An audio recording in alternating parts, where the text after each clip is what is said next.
Hi everyone, welcome to Psychedelic Conversations. This is your hub for engaging in deep conversations around serotonergic hallucinogens that alter perceptions, affect cognitive processes, induce mystical and spiritual experiences. Enjoy the show.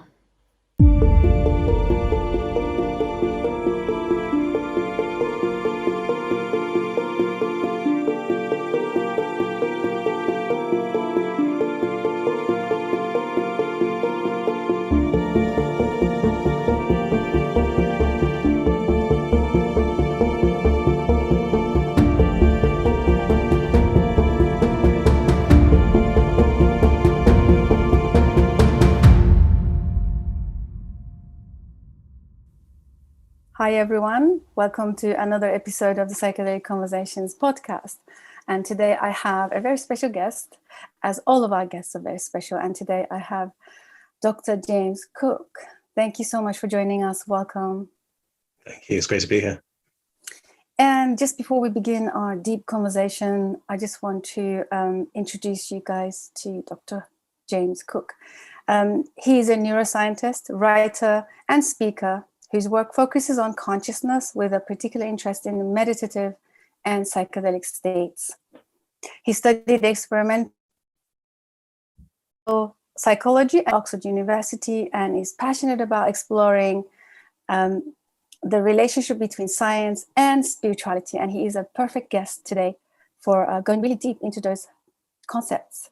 So I can't wait to dive in. And could you please give us a little bit of a context about your background and how did you come into, neuroscience and then psychedelics? It's a beautiful combination, in my own opinion.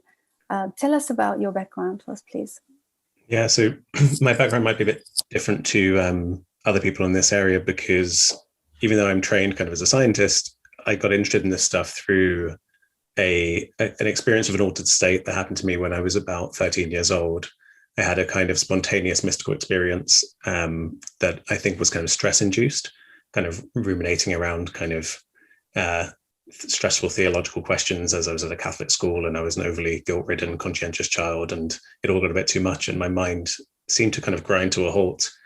And as kind of Buddhists have attested to for a long time, when the rational mind stops chattering away and keeping you distracted, consciousness kind of shines forth in this like liberated way where you feel like time collapses and you're just in this eternal free present moment.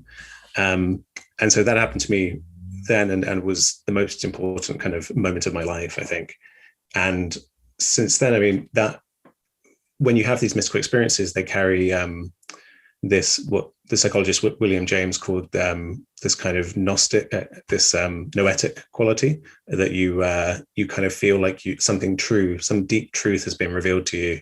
I mean, not necessarily revealed to you by an intelligence or anything, but the delusions have fallen away and you've seen reality clearly.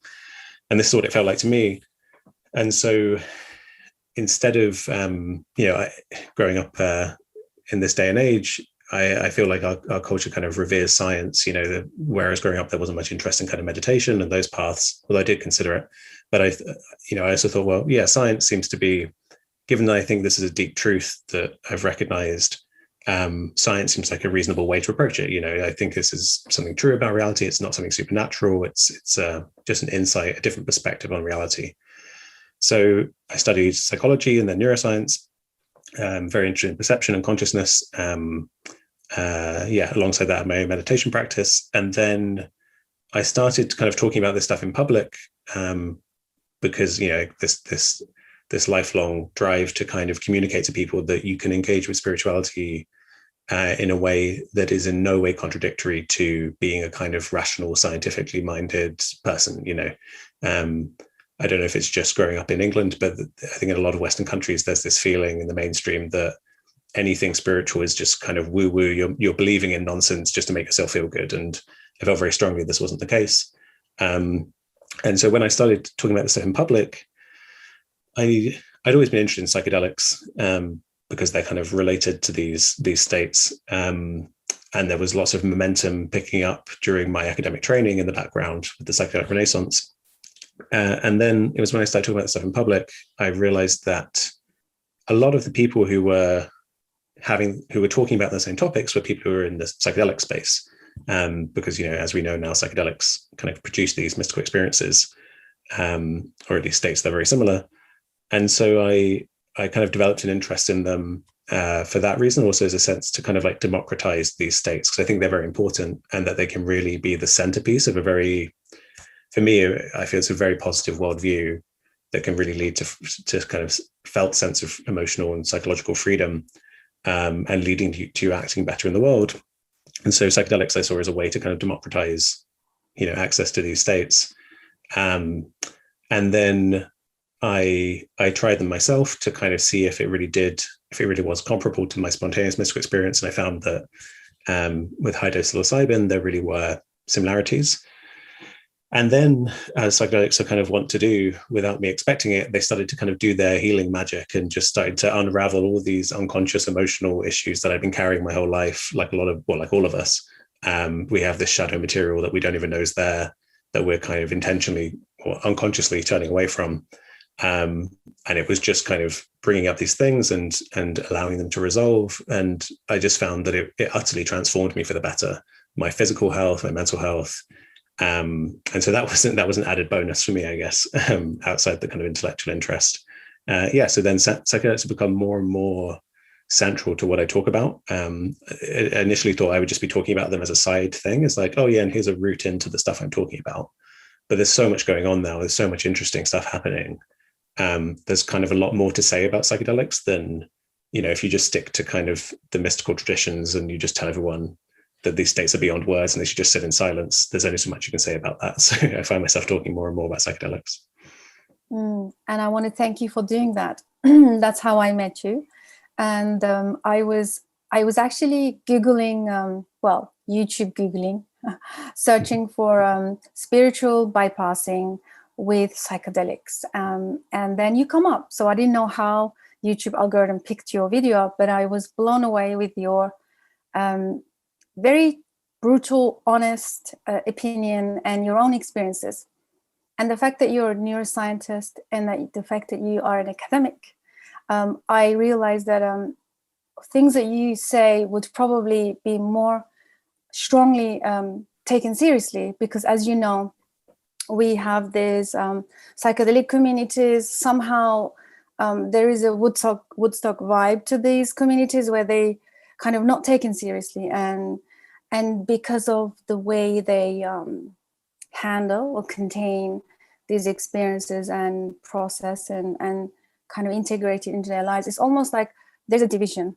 And what I'm observing in the last, especially 5 years, that I have seen a lot of neuroscientists, researchers, professors, doctors. I mean, one of my favorites is Dr. Fadiman, James Fadiman, who's leading the whole movement of psychedelic research, and Stamets, Paul Stamets, all of these big names in the psychedelic realm.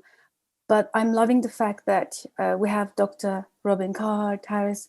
We have now you in the UK also leading this space, which kind of warms my heart, because I think we need as much education and information coming from a very grounded, even dare I say scientific, so that we can collectively somehow work through our issues of this stigma. And somehow, I know this is a bit kind of too outreach, but also hoping that we can close the gap of this psychedelic communities. They are, and then us, and this whole division in the psychedelic space is crazy. And that's why I would like to say thank you for having your YouTube channel, which I will add all the links. I'd love our listeners to connect with you and follow you, because I think you are going to lead this space in leading us all together into truth of what psychedelics are and what they can do for us. So thank you. And my next question would be, you were only 13. So you were only 13 when you had this crazy experience. How did you contain it? Did you have anyone to talk about it? Your family, your members, your friends? Can you just kind of go back and tell us what it was like? Yeah, absolutely. And if you don't mind, before that, I'd love to respond to what you said before. You said some really interesting things about the role of scientists in this space. Um, and I think it's important to kind of, well, when we think about psychedelics and how powerful they are, I think there are two trajectories we can take. We can either the one that I would advocate for is to look at the fact that part of the reason we look to scientists and people like me to kind of, give the rubber stamp on this and say this is all good and go ahead with it, is because of a kind of a cultural tradition where demonizing psychedelics, demonizing plant-based shamanism, demonizing kind of indigenous ways of life has been the trajectory for the last many centuries. And it's actually like, it's not it wasn't a mistake that psychedelics were made illegal. It wasn't a mistake that mescaline containing cacti in the Americas were so heavily suppressed.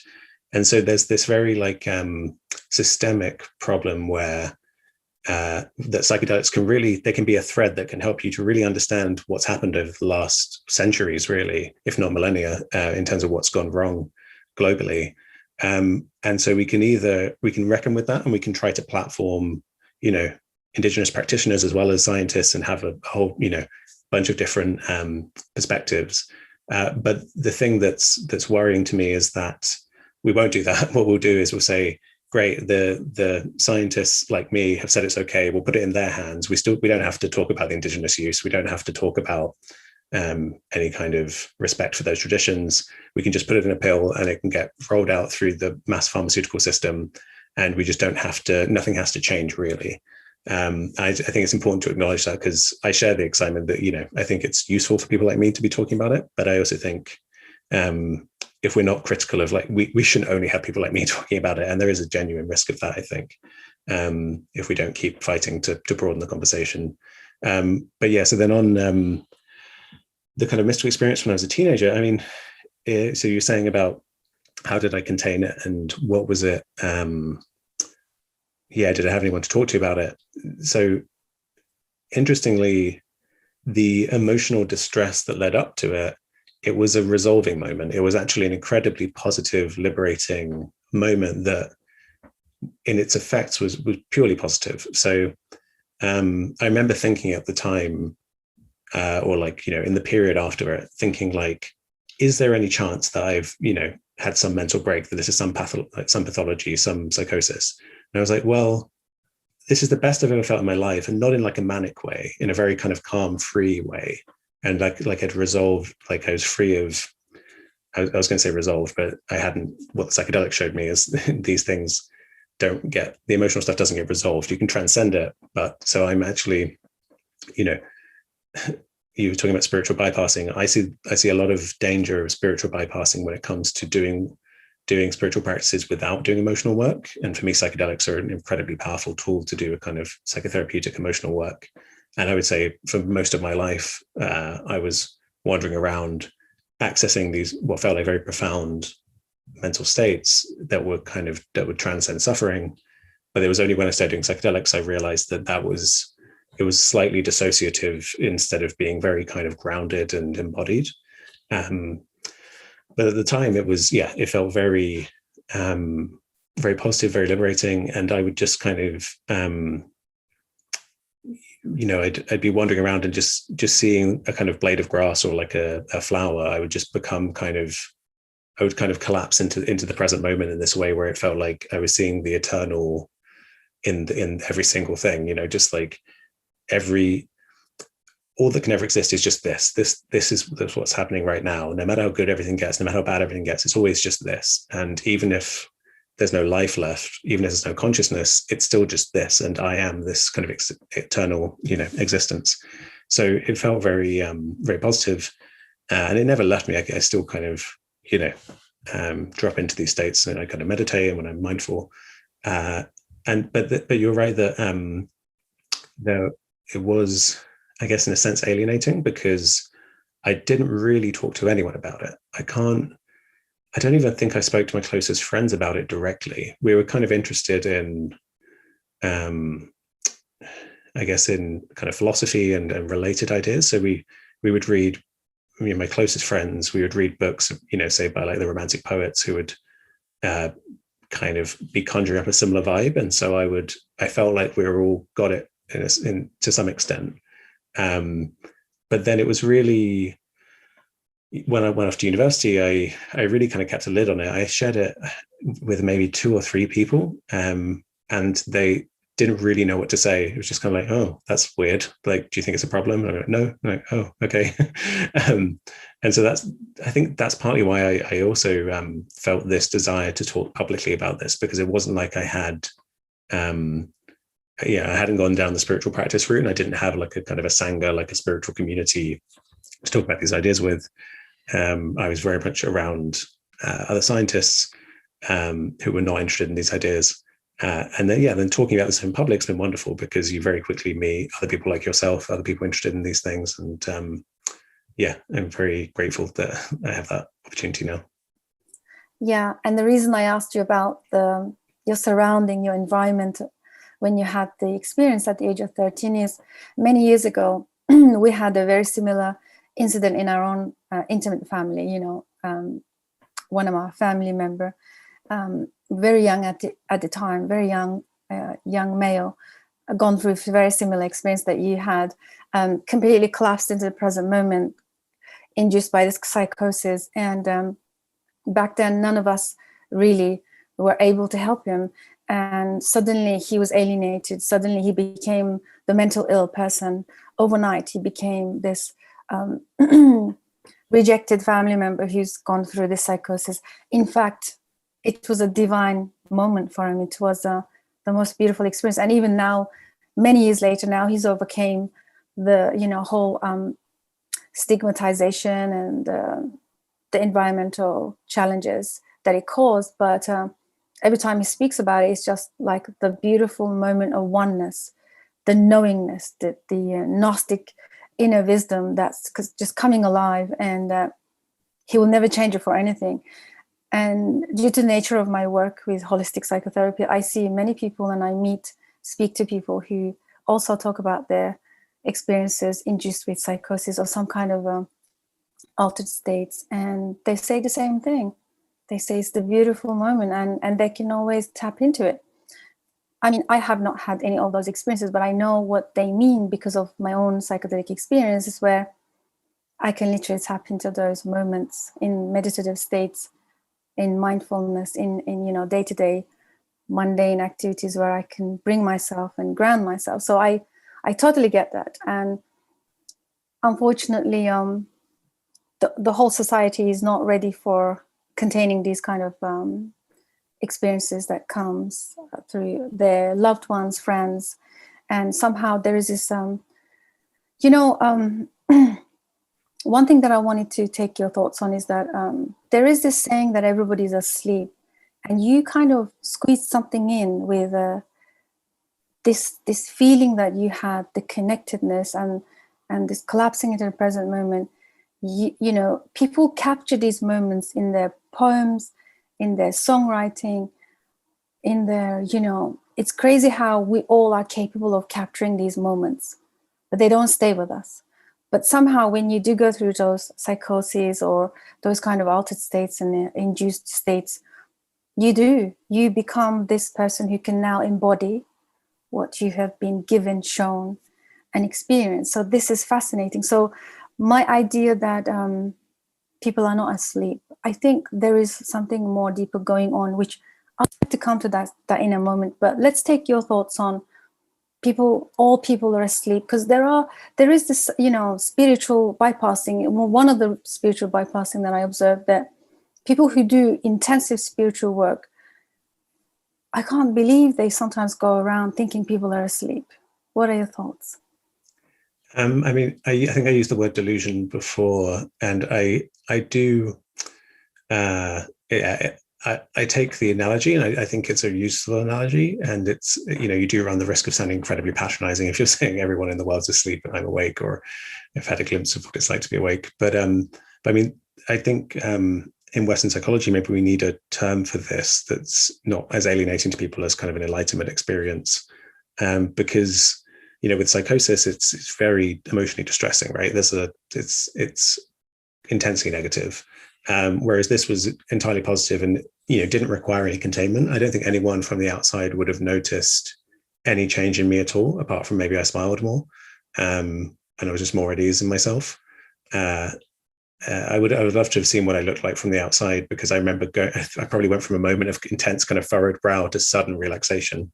But apart from that, in the moment, there was no kind of negative stuff that needed containing, because it does feel like, in the same way when you wake up out of a dream, you feel very, very, if you wake up out of a nightmare, right, where you're suffering and you're like, oh, thank God it's a nightmare. In that moment, you're more relaxed, you're more grounded, you feel like, okay, that I was deluded there.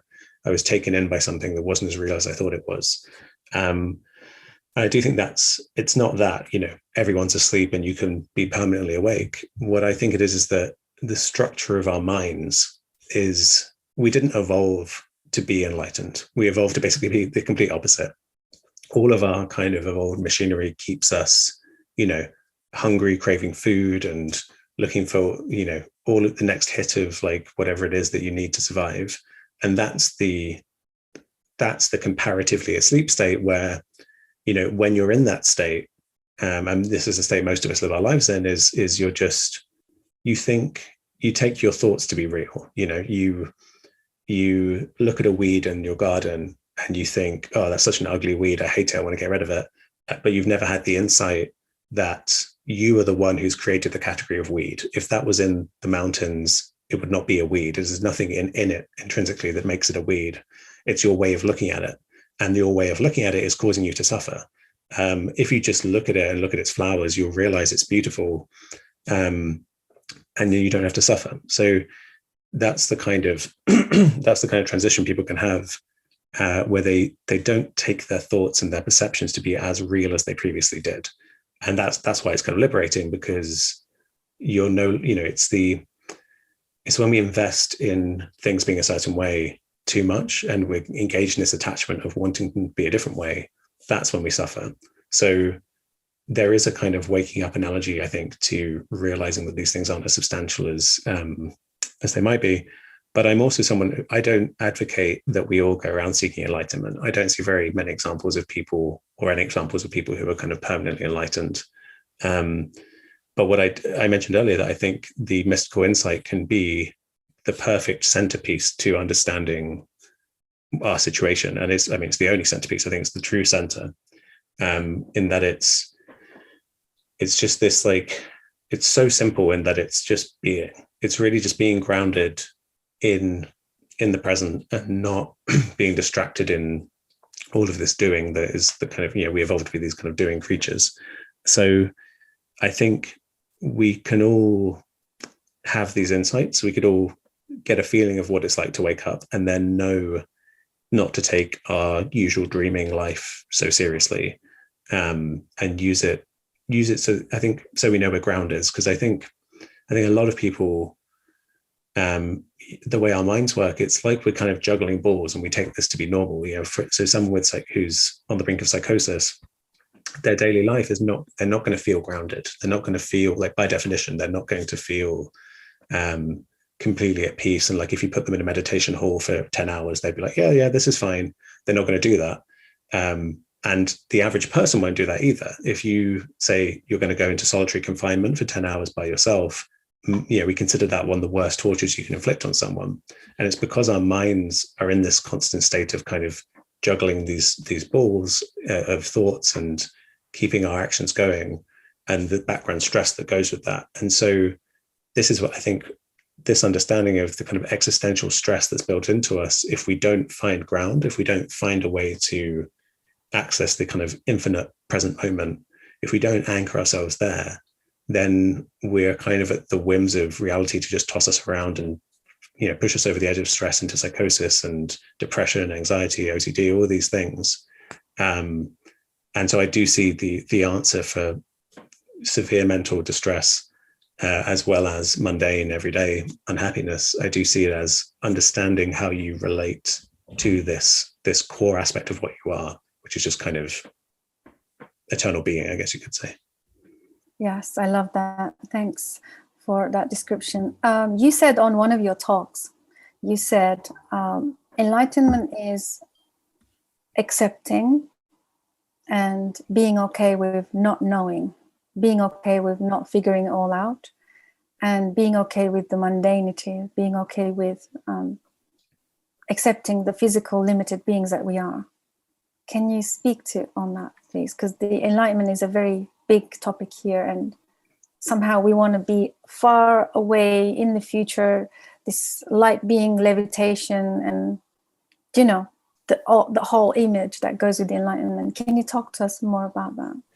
Yeah, I mean, so the not knowing part is important because it's, I think you're referring to, I was talking about that in the context of trying to get a kind of intellectual understanding of all this stuff. So, we're not good at just sitting around being silent and being enlightened, right? So it doesn't come easy to us. And so we have these conversations and we talk around the subject and we point to these states that are beyond words, because words are kind of built on concepts, and that's all the kind of the way our mind works, that divides up reality and keeps us suffering. Whereas in this state of unity, you let the concepts and the words fall away and you just kind of intuitively get it. And so it is beyond words. And so when you're, I said before that what you are is kind of eternal being. Those are words that are pointing towards this realization that is beyond words. So, if you have someone who says you are consciousness and reality is consciousness, or you are your brain and reality is made of matter, all of these assertions are ideas, but they're not the truth. None of the real truth of feeling what it is to exist is utterly beyond words. And to really reckon with that, you need to be comfortable letting go of words, letting go of your intellectual attachment to these things. I think this is a big issue. I think we see a lot of people in this space who, without realizing it, are funneling their emotional kind of background stress levels into this intellectual pursuit of, like, if I read enough books, if I can say the right sequence of words to myself, then I'll be happy. Like, then I'll be free. And I've had this experience many times. I find this is something in particular that psychedelics are useful for, is that if you're under the influence of psychedelics,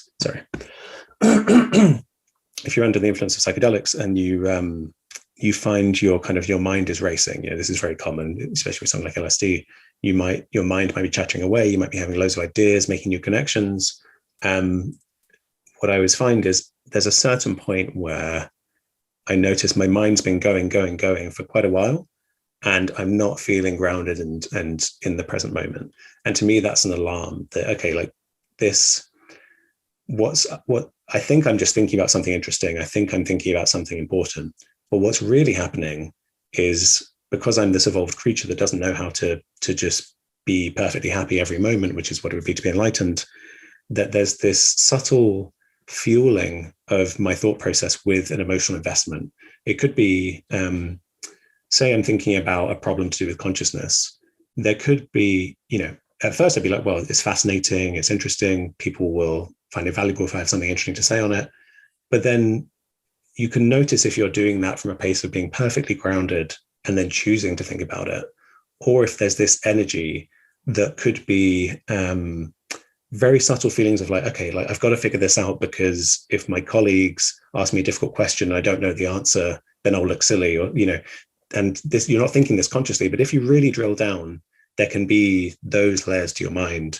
And often that fear of looking silly can be rooted in very early childhood stuff of just, like, most of us carry this kind of this like existential issue that comes up when we're very small of, like, am I good enough? And I think a lot of us, our thought processes can be charged with that energy.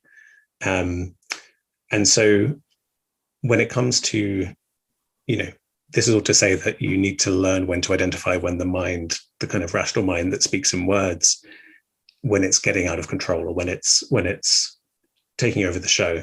And in those moments, you just need to turn to the present moment and try to be wordlessly okay with whatever exists. And so this takes us to what we might call a kind of enlightenment stance of just being completely non-attached, just allowing whatever arises, utterly beyond words, even allowing the mind to chatter away, but you're observing it and you're just kind of being with it. So that's the why I think it's kind of inherently beyond words. And you mentioned this kind of idea of it being some far off attainable transcendent goal. Yeah, I think that's another pitfall of this stuff. When I had my experience as a teenager, it felt like I was recognizing something that's always true. It's always here. And when you recognize it, it's astounding to you that you don't recognize it in every moment. It's the most profound, obvious aspect of existence. I mean, it's so obvious that you can't really put it into words. It's just the fact that everything exists and it's all just this one thing, and that you are it. And it sounds very simple to say, but when you kind of really get it, it's very powerful. And so you recognizing that is what I'm calling enlightenment. And you either recognize it or you don't. I mean, you can kind of glimpse it in degrees as well, but it's always here. It's not something to be cultivated. It's not something to be to kind of grow in yourself, to add to yourself. It's just a perspective shift. So that's why I don't see enlightenment as this far off thing. And I'm very there are in kind of Mahayana Buddhism, there's this emphasis on what they call Buddha nature, that everything has Buddha nature, like everything's already enlightened, it just doesn't realize it. And to me, that's the right way of thinking about it. It's a perspective shift we can all do, not something we need to chase after. I love that. It's the big switch. I heard a conversation from Jamie Wheel. I think he talked about finding God in the mundane, but the mundane is already sacred. Mundane is already, like you said, it's already here. And this brings me to this understanding of the consciousness. Levels of consciousness exist in every moment. And you and I, you could be on a different dimension of consciousness. I can be on a different one. And we're talking to each other and we're trying to relate. I feel like our relationships are a bit like that. So imagine, some people who are very much into the self-work, they have gone far advanced in their own evolution and awareness, but they live in a household, a family, or relational other beings where they're on a different path journey. And there's always talks about not relating to their own family and seeking their tribe outside, always finding other people. I mean, Jason Silva talks about this, like finding the others, and there are so many scriptures and lectures on this, especially in the self-development space. People always talk about find your tribe, because your family isn't your tribe, even though you're born into your family. I find this fascinating, but could it be that by that little switch, we can accept the things as they are, coming back to the sacred in the mundane? So that means my family who don't get me, they are sacred. And one of my biggest realization only came through, this was like a recent breakthrough actually, interestingly, that everything and everyone outside of me is kind of organized in a very intelligent way for my own awakening, for my own awareness. So there is nothing I need to change. There's nothing I need to, I don't need to abandon my family. I don't need to abandon anybody. It's about the switch. It's about accepting that this is all about, also brings me to the Krishnamurti, they asked him, so, it's okay for you to deal with other people because you're an enlightened being, you're this guru. What about us ordinary people who are dealing continually with these difficult people in our lives? And his answer was like, what other people? It's a bit like that. It's almost like the chaos inside is always a reflection. It's almost like how we interpret our external environment or reality or perception is almost the direct projection of the internal, right? So can you speak to us on those threads that I've just said? Yeah, absolutely. So I think there's this way of thinking about what's going on that comes up many times in spiritual traditions, and it can also be described scientifically. I find one of the easiest things to point people towards is the doctrine of two truths in Mahayana Buddhism again, where basically the idea is that we live on this relative level where, as I relate to the weed, I think the weed is bad because I don't want it in my garden. So that's a kind of, the weed isn't absolutely bad in some intrinsic sense, but I relate to it that way. So on this relative level, that's my kind of consciousness towards it. But on the absolute level, it just is, and you can transcend all that.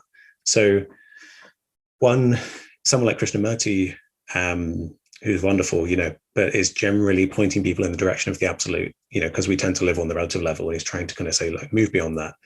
What do you mean? As I love that quote about, there are no others. It's just the one playing out its, doing its unfolding, and we're like two hands on the same being. But so even though there is that, the absolute can feel more fundamental, and it kind of is more fundamental in a sense, the relative level is still true, but only it's true in relative terms. So I still maybe don't want that weed in my garden, and I can still hold that attitude towards it. I just don't have to believe deep down it. I don't have to make the mistake of thinking it has essence of badness in it. I can realize I'm making a relative judgment rather than an absolute judgment.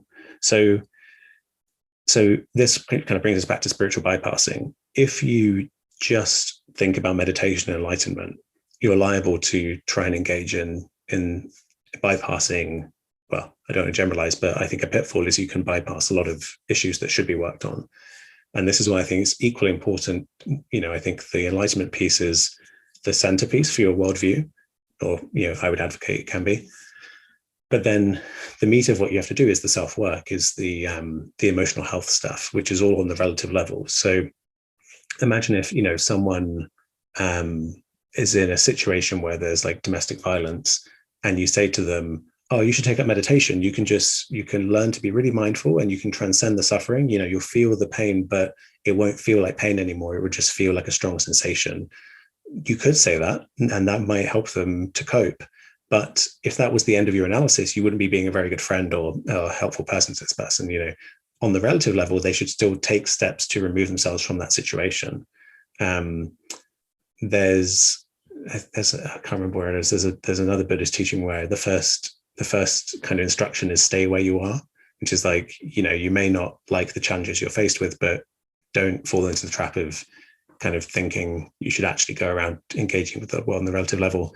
I personally wouldn't. That's not the stance I take. I think we should equally, be taking steps to improve the harmonious interactions of the world, interpersonally and at larger social scales. It's not folly to do that. It's not that the world is an illusion that we can just see through and have a shortcut to enlightenment. It's that you can have this absolute perspective that can really be freeing, can really help you be more grounded and act better in the world. But that doesn't stop it being wise and useful to engage on the relative level. The enlightenment piece alone really does have that danger of spiritual bypassing. Yeah, amazing. But I do like the way that you point out if there is a very serious environmental threat or something that is not something that's quite challenging, then of course remove. But in general terms, I was thinking of the general terms of speaking about our family members who are just annoying just because they are different, that kind of thing. Again, I just wanted to come back to another topic that you talked about. Keep bringing it back to this trauma. So you talk about pathological mind, pathological society, and also the escapism. I want to bring our attention to the love and light culture, that because it's nice to tie it together. You said if you're delving into the spiritual realm with meditation, it's very easy to kind of slip and bypass, of course, because there is this growing culture of love and light, that you are made of love, that we're all love, and that, of course, is true. But how do you speak to that? How do you deal with those kind of concepts? People are continually circulating the love and light concepts. Yeah. So I think, this isn't a community that I've kind of been involved with, but I can talk to the kind of idea of love and light more than having a nuanced kind of critique of the community. But I think especially tying it into the family dynamic stuff. So you're talking about people who might grow up in a family where there's some kind of, they don't feel like they're there group of people, and that they should go out and find their kind of new family, and seek out the others, seek out their people. I think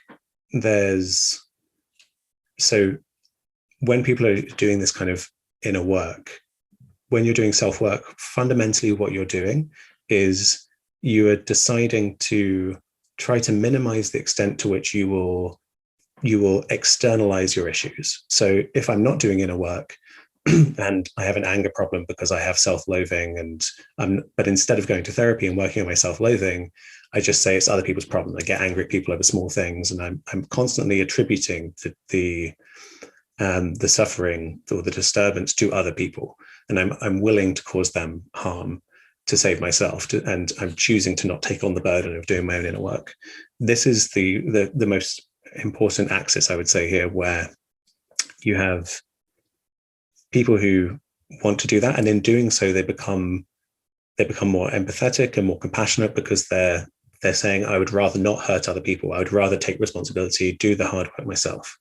So there's a spectrum from people who are doing good kind of self-work and trying to take on that burden for themselves, through to personality disorders like narcissism, through to sociopathy and psychopathy, which are all kind of individual-based illnesses where you're investing in your ego, and you're saying, basically, with the psychopath, you've got someone who would rather burn down the entire world than have themselves be threatened, and the same with a narcissist to a lesser degree. So when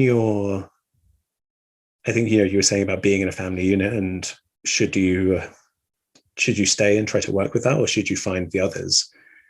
It matters where your family members are on the spectrum, and we, especially I think in England, we have this very repressive, emotionally repressive culture, and especially generations after the war, you have this dynamic where you have traumatized people who are raising kids, and you get this culture where instead of them having to take responsibility for passing on emotional harms, there's this consensus, almost like a kind of a cultural norm around narcissism emerges, where they say you have to respect your parents and communicate with them and forgive them for everything, no matter what. And so that's a kind of a gaslighting technique that's just put in place as this arbitrary message. If a child is born into a family that's incredibly abusive, like, anyone clear-headed would say, okay, they should be removed from there. They have no obligation. That child has no obligation to engage with those parents. So there's this spectrum where it's up to the individual really to figure out how kind of we're exposed to these kind of emotional dynamics, and how much of a drain, how much of a negative effect it's having on their progress, and not in a selfish way, but in when you're doing this inner work, you're trying to do it generally to try and be a better person in the world and help others. So I would actually advocate for reducing the taboo around kind of estrangement from parents, estrangement from toxic family members, because it's just an unfortunate fact that people can be born into deeply toxic environments where the shame shouldn't be on the person who just wants to remove themselves in order to be healthy, with no animosity towards the toxic people. I think love and light, to me, when I hear those words, that evokes to me the side of the spectrum that's to do with this compassionate, taking on your own issues so you can be more compassionate, be more empathetically bound to other people. And the light part, all of these disorders like narcissism, they have this kind of like Machiavellian trait where it's like, there's a lot going on in the shadows. There's a reason we talk about light and dark. There's a lot of manipulation. The image is one thing, but what's really happening is another thing. So it makes sense to talk about that as darkness. It's all shrouded in darkness, whereas in the light, we're just being truthful and honest and owning our feelings. And so I see those as, I'm when you say there's a kind of growing movement around it, I'm excited that people are talking about that more. But then at the same time, the final thing I would say on this is that when you go to kind of seek out your people, how do I say this without being too harsh on people? I feel like there's no community where people's where the human mind doesn't get in the way and come up with some kind of nonsense. So I can imagine with the love and light community that there's probably lots of toxic positivity there. There's probably people who gaslight other people who don't want to hear about their traumas because they just want to kind of spiritually bypass into the positivity. I think I've heard similar things to that said about that community.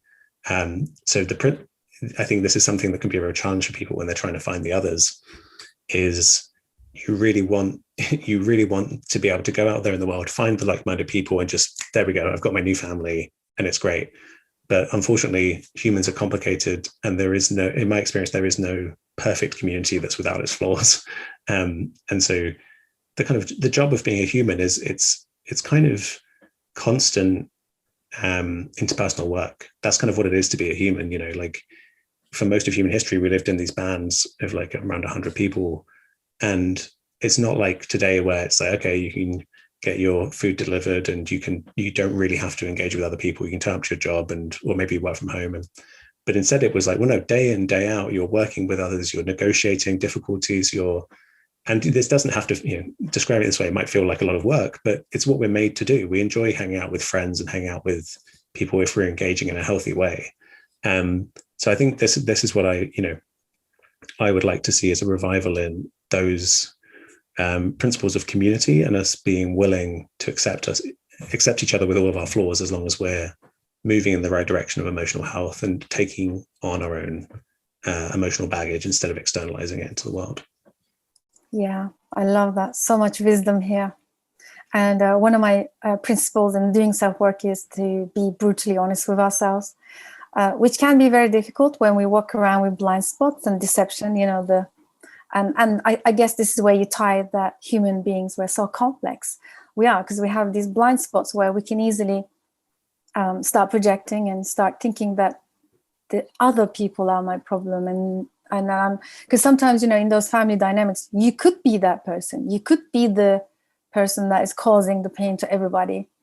I think what I see in the self-development space is a lot of people kind of self-claim this heroic, I've done it, I removed myself from my toxic family. I found psychedelics. I found psychedelic communities. I found, not just psychedelic, but there's so many communities out there in self-development space. And yet all of these are also coming from that place of, well, have you ever thought you might be that horrible person? You might be the difficult person that people cannot be around with you, right? One of my strongest, the most powerful psychedelic experiences was exactly that I was a difficult person. I am integrating this because you also talk about, in one of your conversations, you said about coming from that pathological traumatized, environment. Sometimes children develop, of course, this is not their fault, because we see in the psychology space, we see a lot of these labels and a lot of these concepts, because we need them, right? We need these labels to understand how these play out in the grown-up adult life. And this is the first time I'm going to say this, but I had severe borderline traits. And again, one of your talks, you talked about this concept of if a child is traumatized heavily growing up, they could be so cut off from their somatic, disconnected from their body intelligence, because that's one of my core values, is to drop into our bodies and kind of tap into that body intelligence. And yet in a trauma process, unfortunately, the child can go into this highly intellectual, abstract, and become this intelligent being who kind of lives a whole life around intellectualizing everything. So I think this is quite tragic. Can you please speak to us on that as well? Yeah, that's a perfect description of my response to my own kind of early life trauma is complete abandonment of the body. I say complete, as thoroughly as you can, and yet still function. And I was reflecting on this morning, actually, where something that used to happen to me a lot was I would just feel very tired, and I would say, oh, I feel very tired. And it took me most of my adult life to realize that was actually a kind of emotional shutdown response of, if I found something overwhelming, it could be something trivial, but it could have an association that triggers this very old part of me from presumably when I was very small that just is like, okay, too much, and you're just almost like, wanting to just go limp and give up. And so for most of my life, I was misattributing feelings in my body, and it coming up with easy explanations like, oh, it's just physical tiredness. Physical issues are not threatening to us because they don't involve us having to do any emotional work, So I would have muscle tension in my shoulders, which I now understand is called armoring. It's a kind of response to complex trauma where you're kind of hypervigilant, you're on edge. But I thought that's just how my muscles are. Massage therapist after massage therapist told me, yep, you just have tight muscles. The culture really hasn't understood this emotional, how emotions play out in the body. Same thing, I had eczema, which I now know was stress related. Again, doctor after doctor telling me I was just a spontaneous skin condition. All of these things, it's as a scientist who it's astounding to me that the mainstream medicine still hasn't got its head around this, because the culture, this is why you mentioned at the start, this idea that the whole culture is traumatized. The whole culture is stuck in this mode of like rushing into the future and come on, we're going to build spaceships and go to space, and you can watch this on TV, and just don't, do everything apart from stop, be in your body, feel your feelings, confront whatever the shadow material is. No, none of that, no way. And, just rush off into the future. And I think that comes from trauma. Take an ibuprofen, take a paracetamol if you got right, exactly. And if you're someone who's come from say you faced early life trauma, and then you were say you face systemic inequalities and all this stuff, and then you feel depressed, it's not because you're emotionally exhausted and you're overwhelmed and that you have a valid story to tell. It's because you have a spontaneous brain imbalance and a chemical. Don't worry, it's another physical issue. It has no meaning behind it. We're obsessed with this way of thinking, and it's a self-protection mechanism. It's like a delusional kind of psychotic way of thinking as a culture, as a whole. Because once you're trained in kind of biology, psychology, neuroscience, you look at it and you go, oh, of course, when the stress system is high, you get this kind of skin inflammation. We treat it with stress hormones. It all makes sense in terms of emotional health, but no one in the mainstream talks about it that way. So this is partly why a lot of my thinking always returns to social issues and how can we improve society, because no matter how much I might want to try and convince myself that things are okay, this is one of the core things that brings me back. I go, we are not in a sane culture. We are not grounded. No matter how much people might want to point to the positives of the current world, it's in a deeply pathological state. And it's never, the mental health epidemic that we're facing now is not a coincidence. It's part of that. It's part of an unconscious way of being that's deeply pathological. And this is also why I'm, advocate for psychedelics, because I think, people often feel like psychedelics can save the world. And that's often it's becoming very popular now in kind of mainstream news outlets to mock that idea. But I think it's really, I get the insight, and when people have that, well, if the problem is that people are not facing their shadows and they're stuck in this mode of like, I don't care if we rip all of the resources out of the earth and the rest of future human generations die, it's that narcissism again. It's that suspending compassion for future generations, because they're so stuck in their self-preservation mode of like, I can't face this trauma, so I'm just going to invest in what do I need to keep the balls in the air and not have to face this stuff. But with psychedelics, we have a kind of catalyst for doing that work. We could imagine if in one generation it was normalized for everyone to go to a psychedelic therapist if they wanted to, and even people who were unsure about it, once their friends got benefit from it, they'd be like, oh, you should really try it, and it would become a social norm that people do this inner work. I can imagine like that's the dial we have to turn, is doing that inner work to get us to just be a lot more grounded, a lot more sane in how we think about kind of stewarding the planet. And for me, I don't think I would have been able to process the amount of stuff I had to process without psychedelics. I see this as well, and maybe English men in particular are a particularly tough case to crack, but I see this in a lot of people where it's like a lifetime of trauma that's just kind of getting added onto the bill. And it's just this stoic kind of like, I can take this, I can take this, I can take this. And if there's any cracks showing, oh, again, it's just physical, it's nothing, until that person has a severe depression or anxiety or psychotic break or whatever. And so I think psychedelics for a lot of us are going to be kind of necessary to do this work. And also, you don't really have to, in my opinion, you don't have to kind of make a case for why we should be using them, given that if we use responsibly, they're physiologically benign and psychologically health-giving. It seems like a no-brainer to me. Yeah, great insights again. Thank you. And I'm going to come back to the idea of we hear it all the time. I observe a lot of psychedelic communities, and there's a lot of these are going on in there right now, that psychedelics will save the world. And my understanding is no, it won't. They won't save the world because exact reason of what we talked just previously about. For example, in those, for example, with the personality disorders, a narcissist will go to a ceremony. A narcissist will take a psychedelic. Narcissist will go to a retreat. A borderline person can do that. A lot of these pathological, traumatic people can.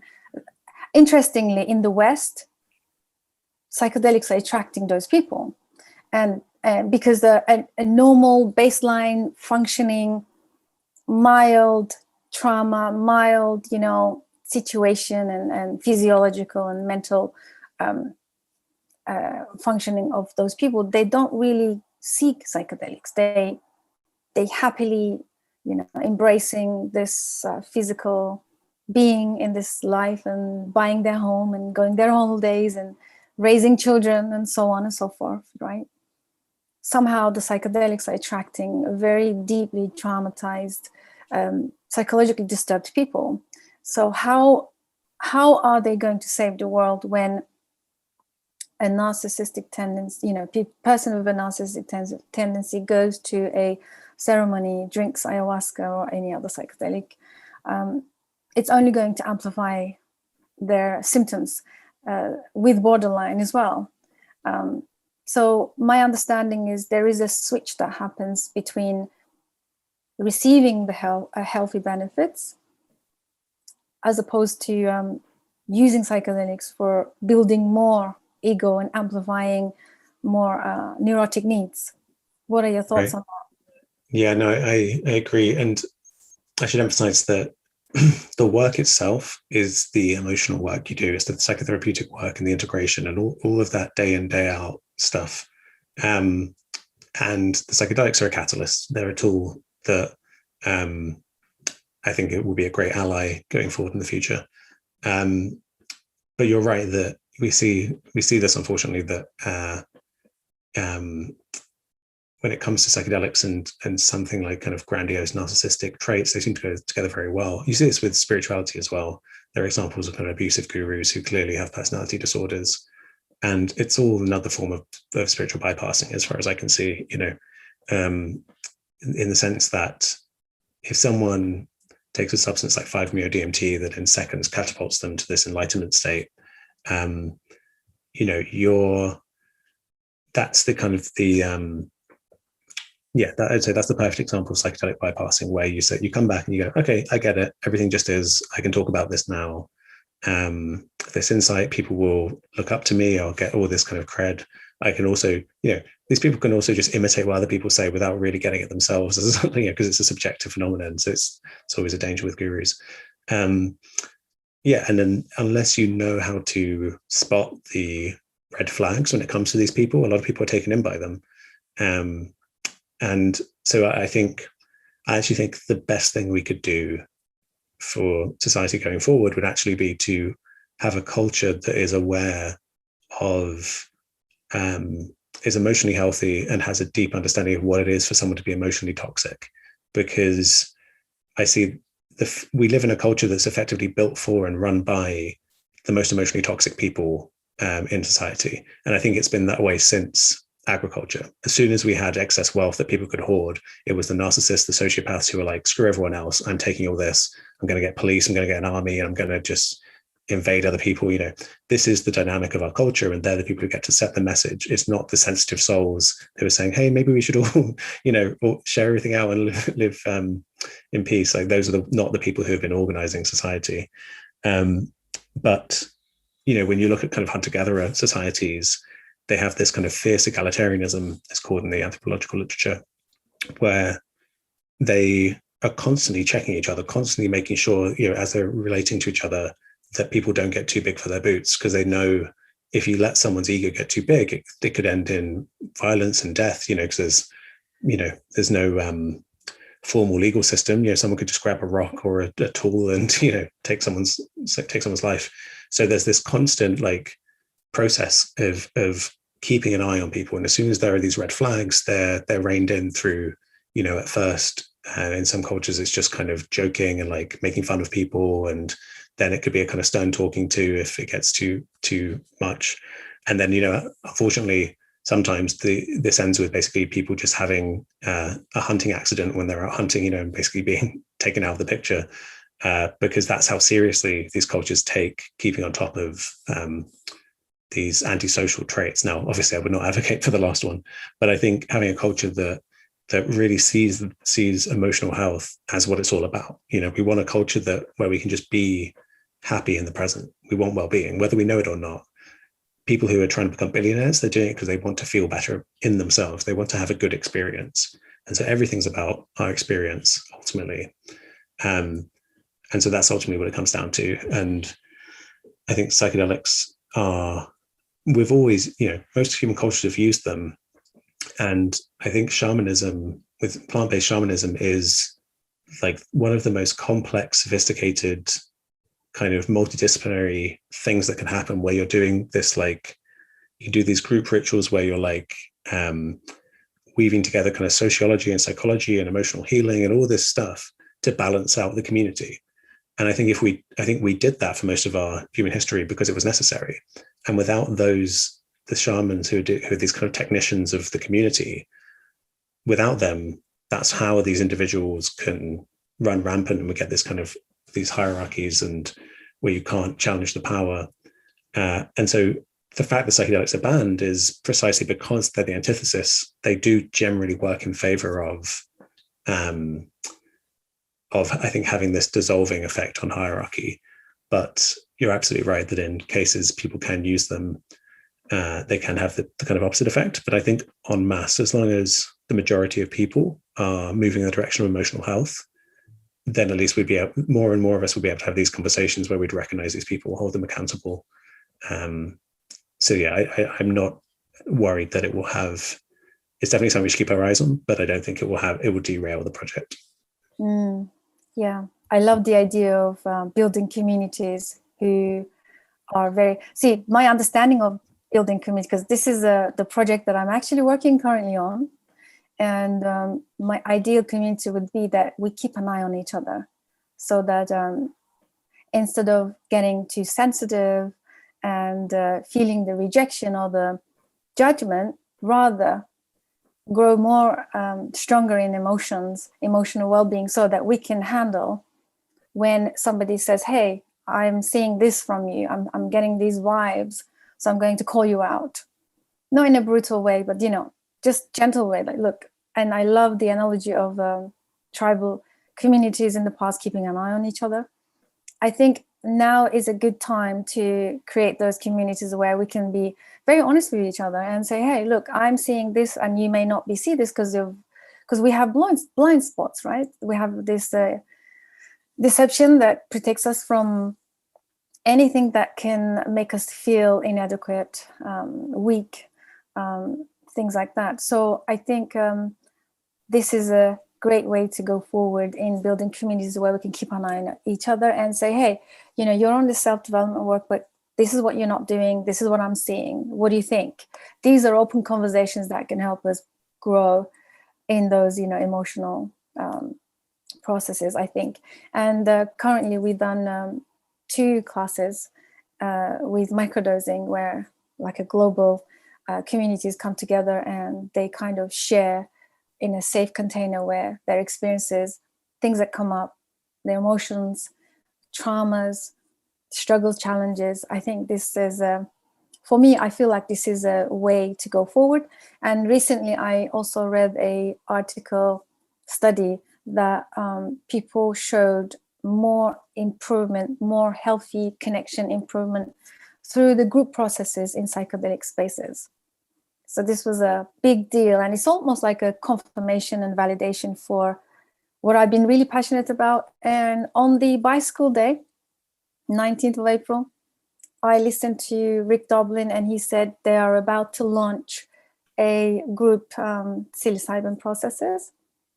So I think, yeah, collectively kind of we are going to that direction. I think we are seeing the benefit of community processes in emotional trauma and releasing emotional trauma. So this is great.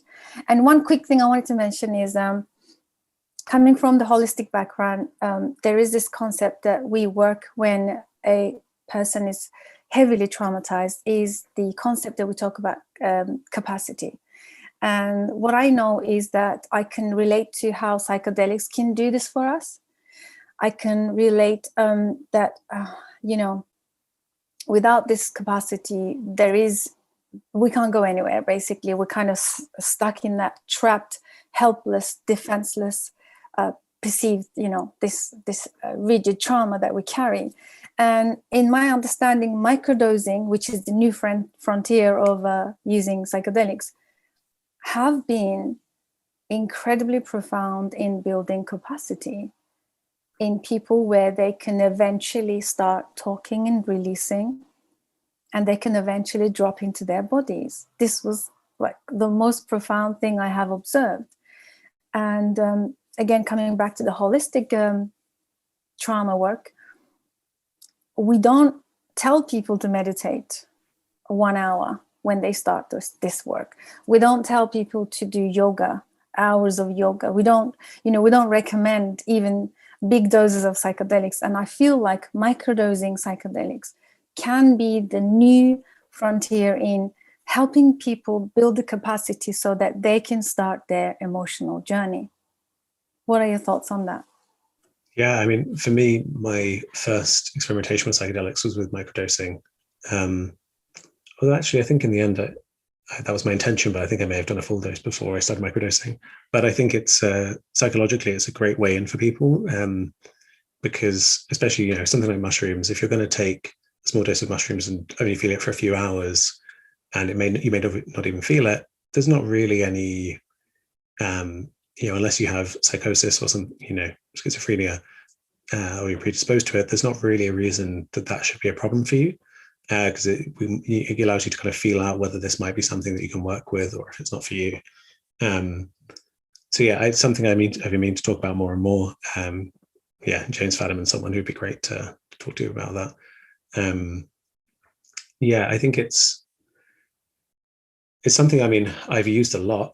And again, I've not really spoken about very much, but for me, it's kind of, I felt it's been necessary to continue to do a lot of kind of somatic based trauma releasing stuff. Like when it comes to integrating this stuff, sometimes, if you're trying to release tension, it can be very hard to do just in a normal state of consciousness. But a small microdose can often be enough to just really allow you to start to do that process. So yeah, I think it's very exciting. I know, there's obviously interest as well for kind of productivity and creativity. I think we need to be careful. Again, this is part of the, the forefront of just the current system using it for its own benefit, having microdosing being like a cup of coffee and use it to make more money for Google or whatever. But yeah, I think it's definitely an exciting area. Yeah. Thank you for sharing that. I'll be excited if you can get James Fadiman on your show. Also, for our listeners, you have an amazing YouTube channel, which I can't wait to drop the link for our listeners. So much resource, so many frontiers of the psychedelic renaissance that talk to you, which is a great thing that you're doing. Thank you for bringing those to our, these conversations are so important. And before we move on to a next thing that I wanted to ask you, just want to say one last thing. This capacity building is huge, especially now because of the continued external stimuli that is somehow programmed to condition us in a way to stay where we are and stuck. And I think it's almost like there is no outlet for us to build capacity to dive into our own trauma or our own emotional health. And I always remember the story of the caterpillar and the caterpillar transitioning into a butterfly. There is a moment when just before the shell is to break the shell out, at the last stage, the butterfly needs to strengthen the wings for how many hours? There's an article on this that it needs to go through this deep somatic, like really intense process, basically, to break out the shell so that it can fly. And if this was interrupted prematurely, the butterfly dies.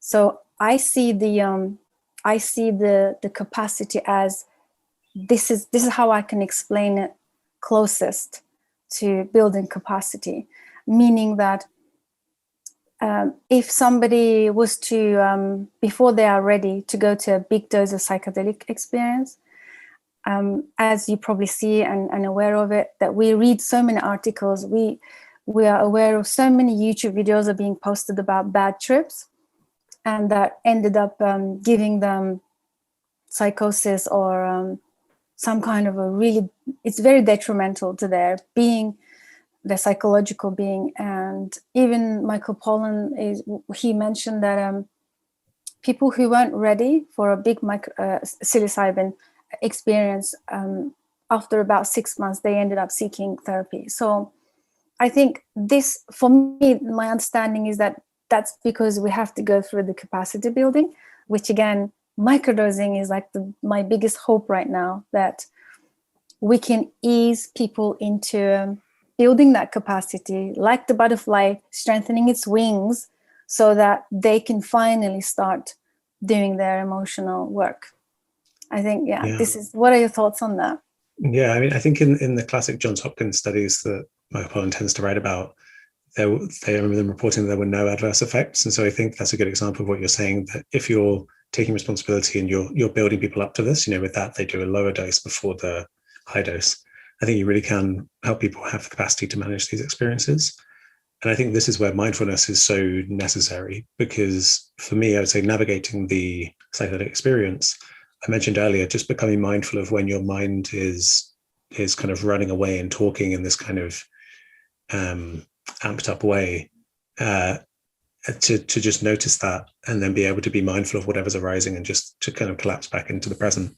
I think that's, I think the awareness is what we're talking about. Bringing things to awareness, interrupting unconscious flows of reactivity, and instead building capacity, building sense of spaciousness where you can notice what's going on more. So if you think of a kind of pathological personality type, someone gives them a bit of advice, they say, hey, like, I think you're doing this a bit, you might want to reconsider that.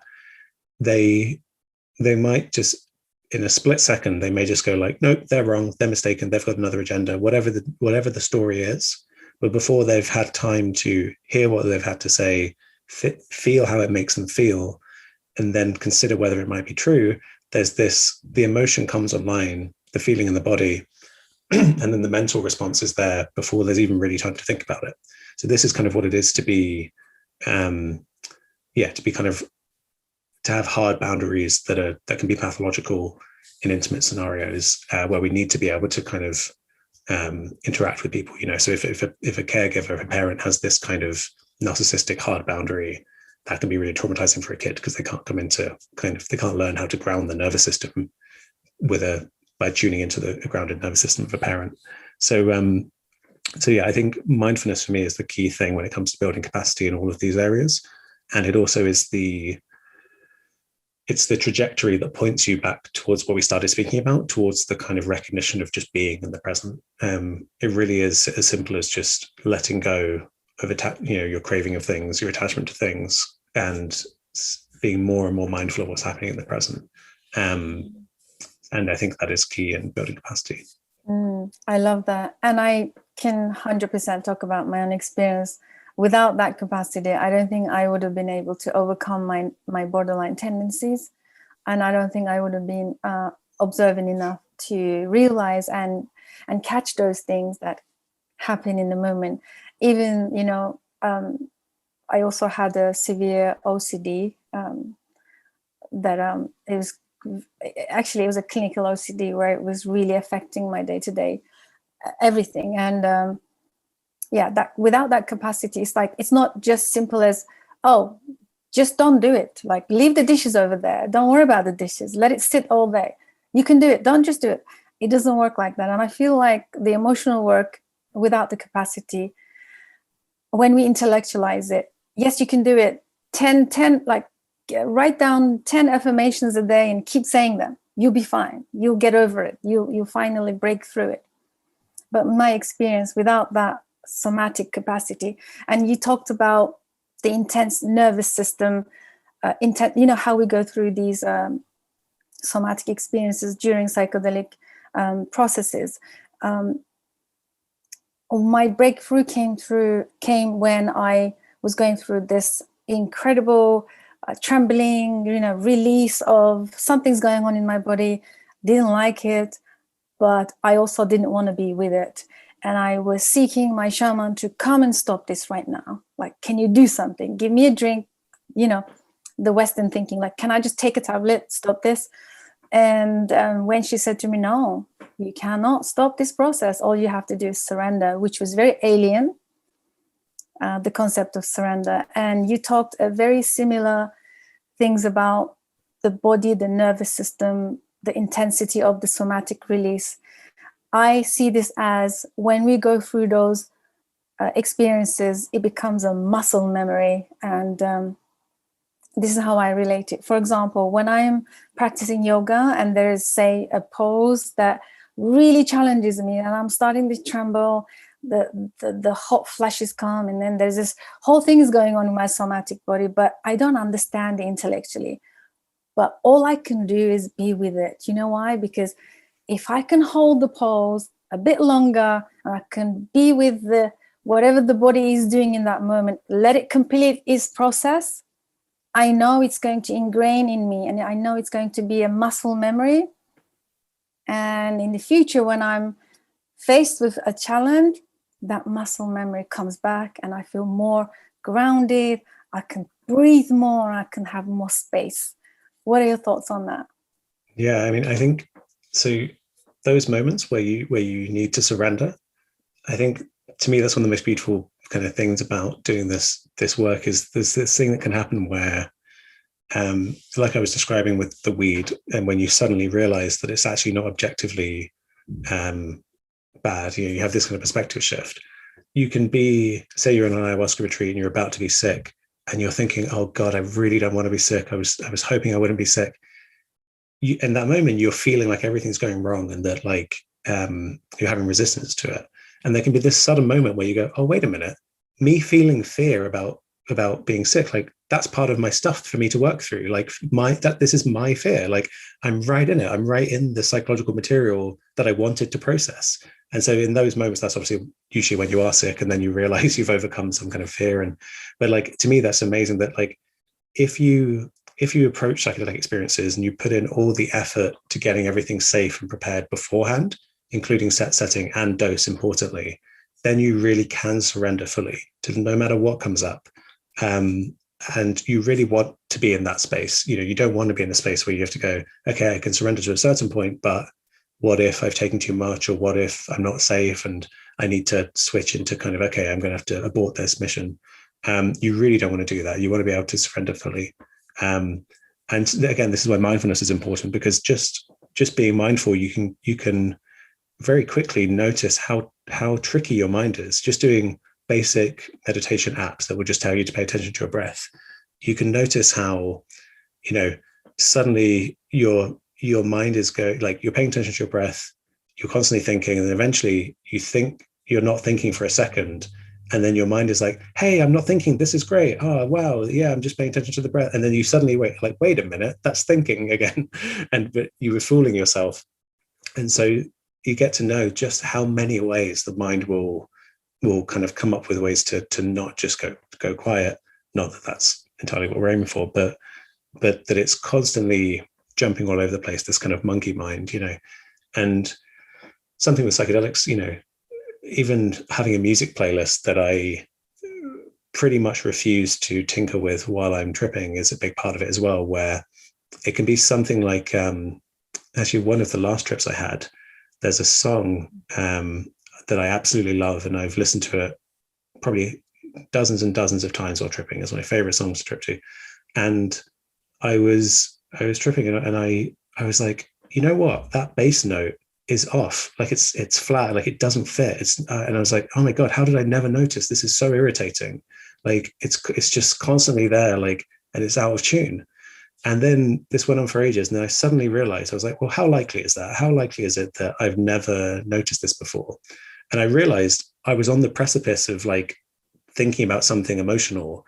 And my mind just was like, it just invented something, basically. It took a piece of music that I love, I've never had a problem with, and decided that was the thing that was going to irritate me, so that I could, and then if I hadn't already known that this kind of thing can happen, and that what I need to do in that moment is surrender and find what the feeling is in the body, what most people would have done is they would have taken off the blindfold, they would have taken off the headphones, changed the track, okay, maybe I'll go for a walk, or maybe I'll have a glass of orange juice. Suddenly you're moving away from the actual material you wanted to process. I mean, this is, you're going in there, the way that I do this at least, to try to find the emotional issues, to try and explore the shadow.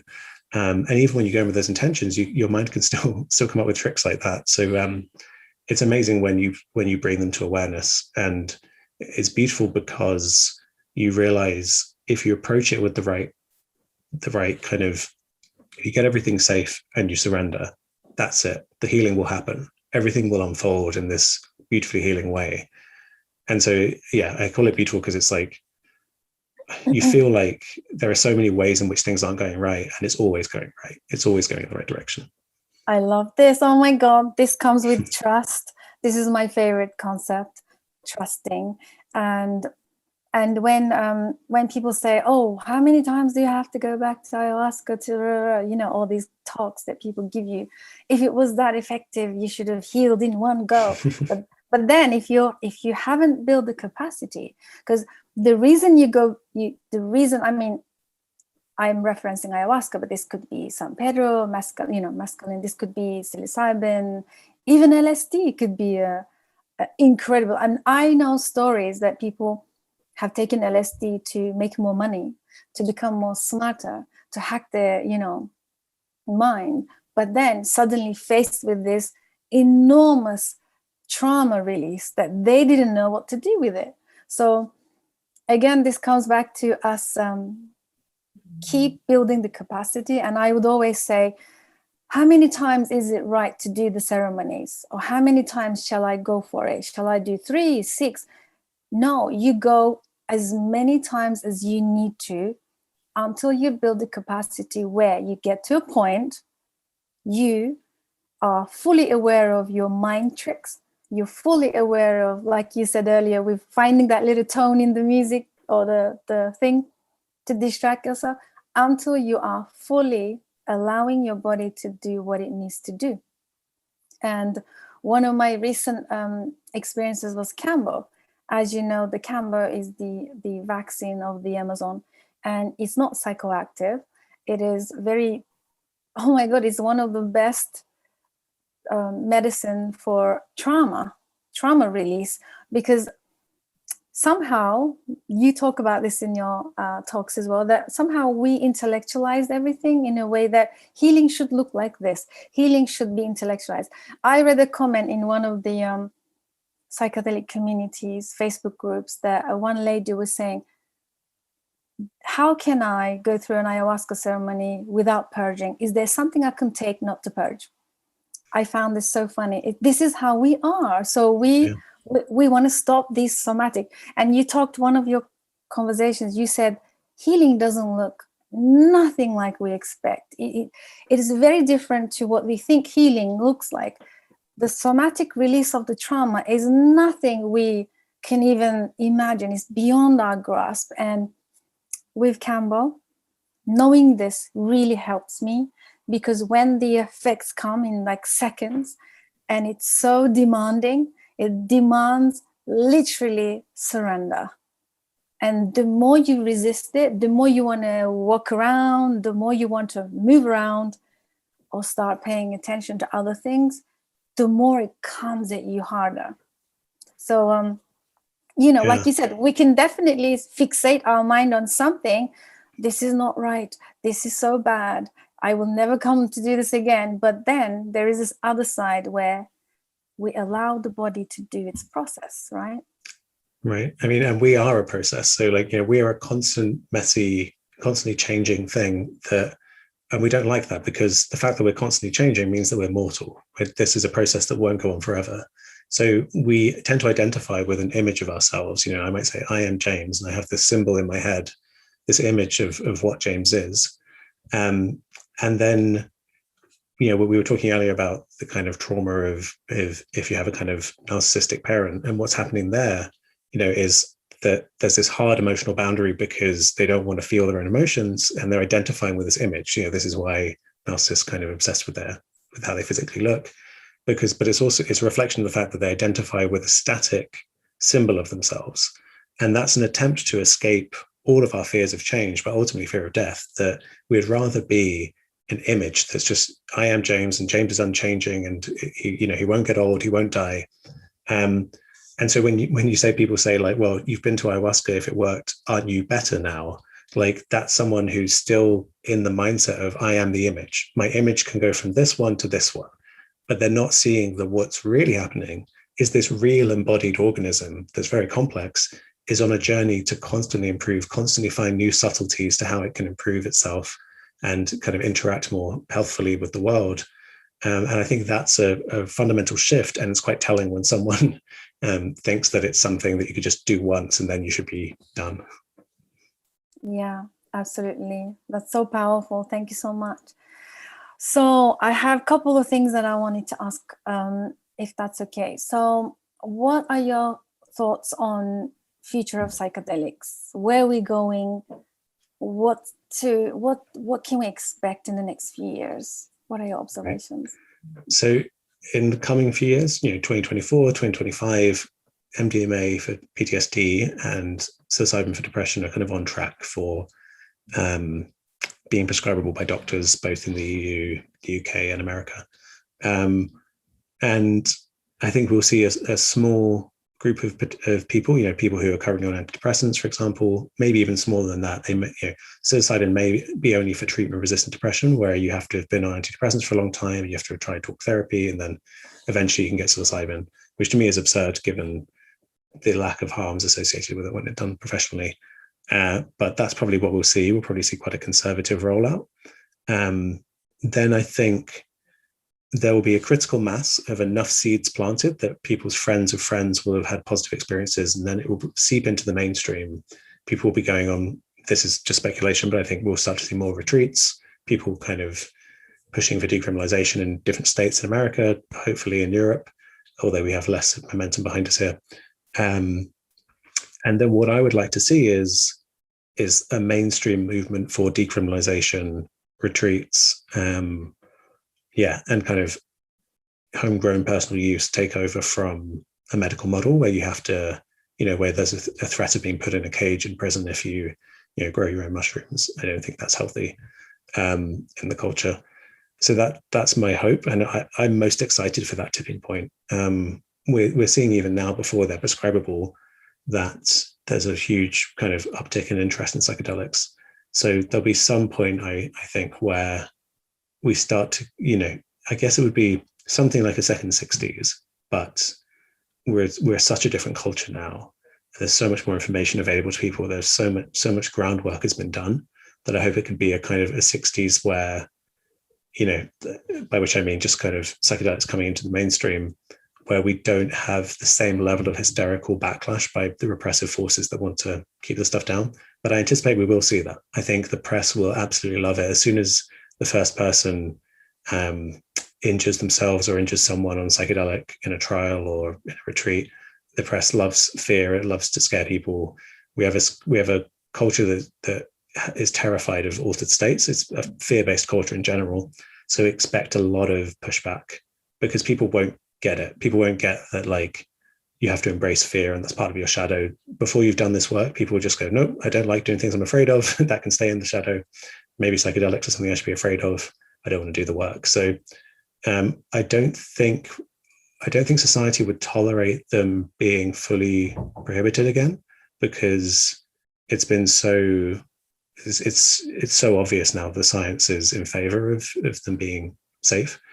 So that'd be interesting to see when it comes to that kind of backlash. But I hope for mainstream acceptance, and I hope for it to have an impact on our political systems and our social organization as a result of that as well.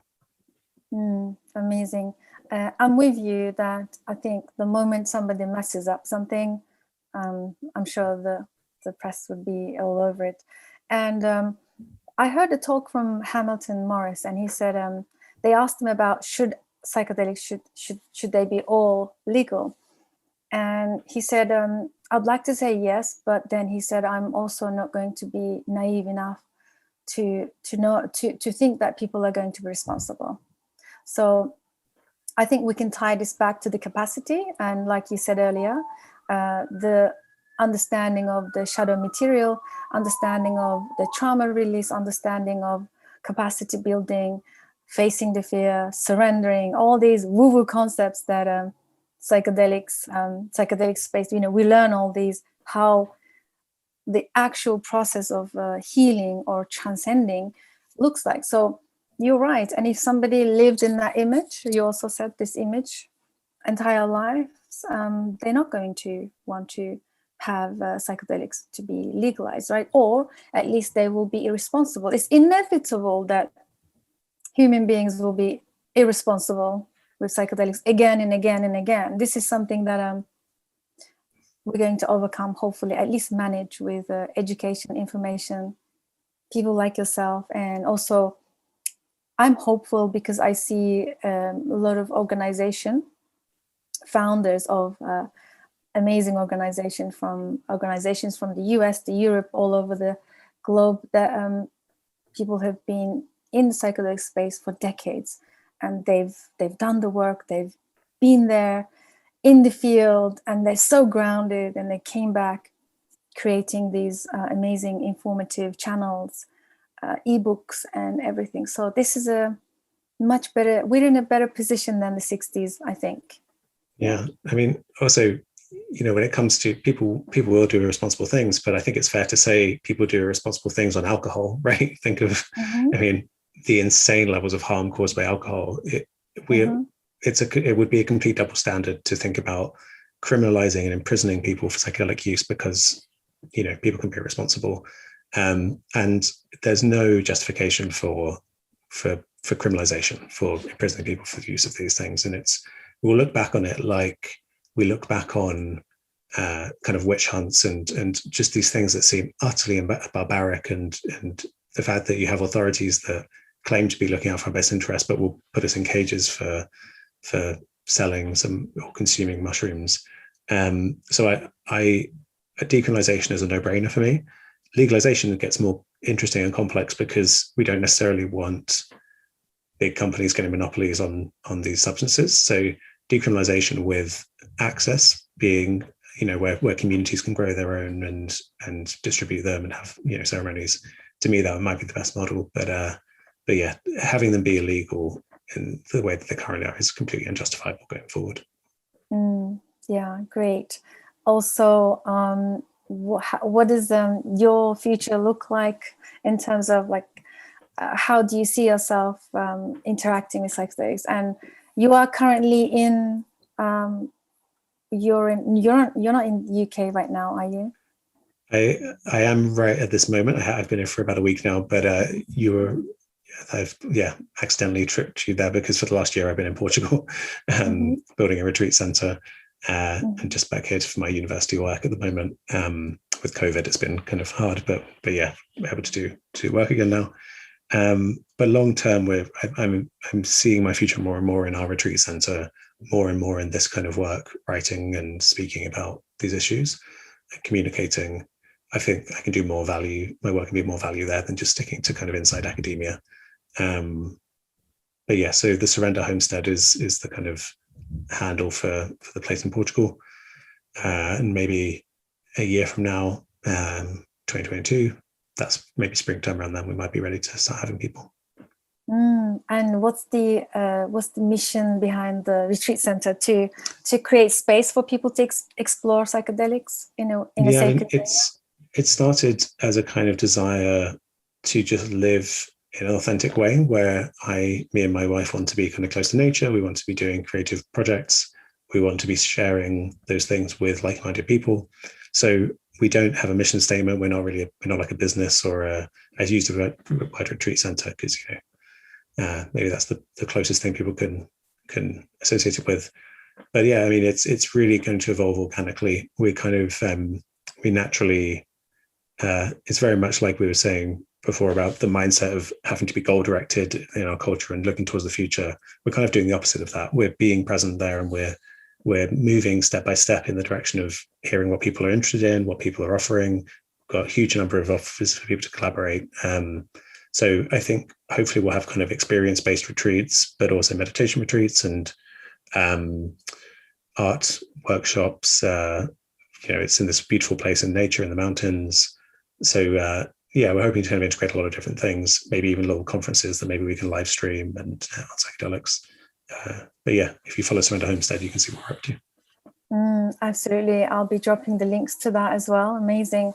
The off-grid style of living where you kind of embrace, and one of your concepts of being the embodied living organism in its habitat, exactly where we need to be and just thriving.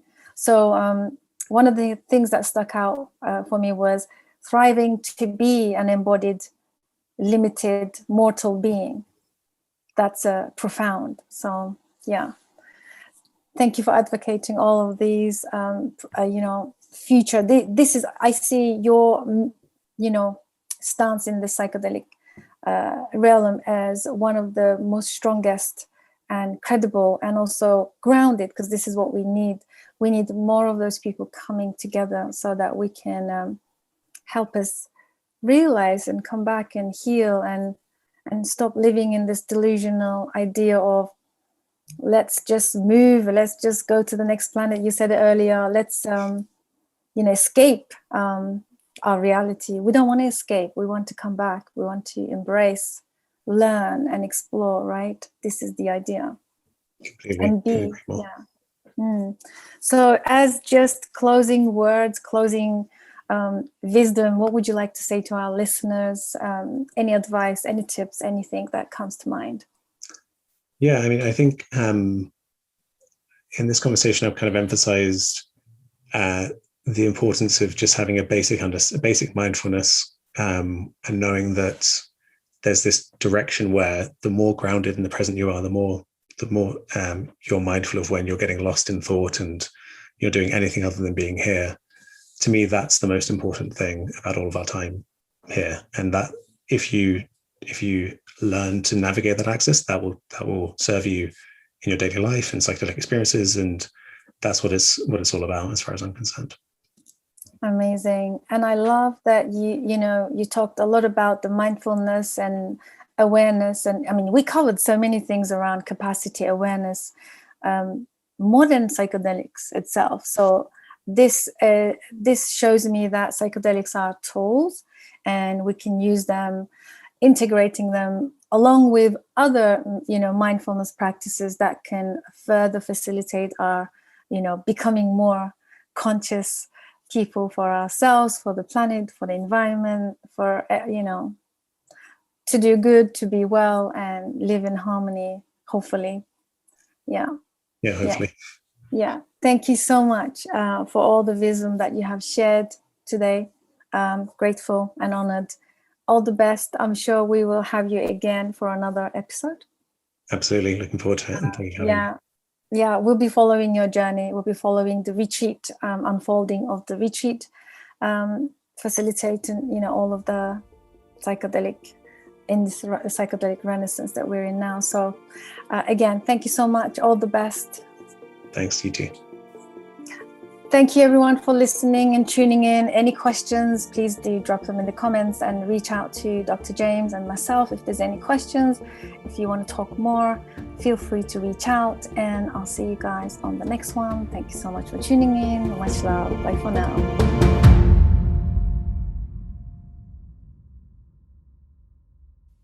Thank you so much for joining us. Psychedelic Conversations podcast is designed to educate, inform, and expand awareness. For more information, please head over to psychedelicconversations.com. You can also share with your friends or leave a review so that we can reach more people. You can also join us in our private Facebook group to keep the conversation going. This show is for information purposes only, and it is not intended to provide mental health or medical advice. Thanks for listening.